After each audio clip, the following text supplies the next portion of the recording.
korupsi.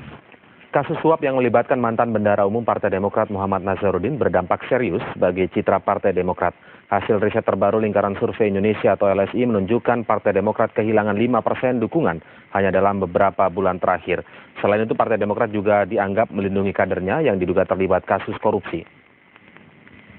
Mayoritas responden, yaitu sebesar 45% mengaku percaya elit Partai Demokrat terlibat kasus suap proyek pembangunan Wisma Atlet SEA Games di Kemenpora. Sedangkan hanya 25% responden yang tidak percaya elit Partai Demokrat sama sekali tidak terlibat. Sementara itu terkait keterlibatan tokoh Partai Demokrat, sebanyak 53,7% masyarakat percaya Nazarudin terlibat kasus suap dalam proyek pembangunan Wisma Atlet SEA Games. 40% responden yakin politisi Partai Demokrat yang juga Menpora Andi Malarangeng juga terlibat. Sementara 33% percaya politisi Partai Demokrat lainnya, Angelina Sondah, juga terlibat kasus suap Sesmenpora.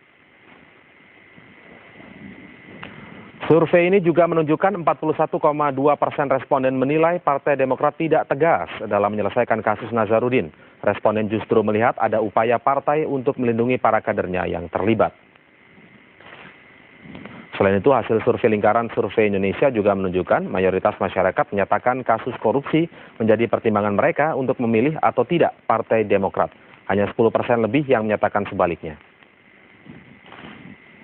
Tak pelak lagi, kasus suap proyek Wisma Atlet SEA Games ini telah menurunkan jumlah suara pemilih Partai Demokrat sebanyak 5%. Pada survei bulan Februari lalu, 20,5% pemilih masih memberikan suara untuk Partai Demokrat.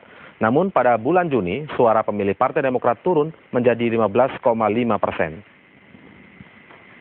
Hasil survei Lingkaran Survei Indonesia menunjukkan dari hilangnya 5% suara Partai Demokrat karena terpaan kasus korupsi, telah beralih ke Golkar sebanyak 40%, PDI Perjuangan memperoleh 9%, sedangkan 12% ke partai lainnya dan 39% menjadi pemilih mengambang.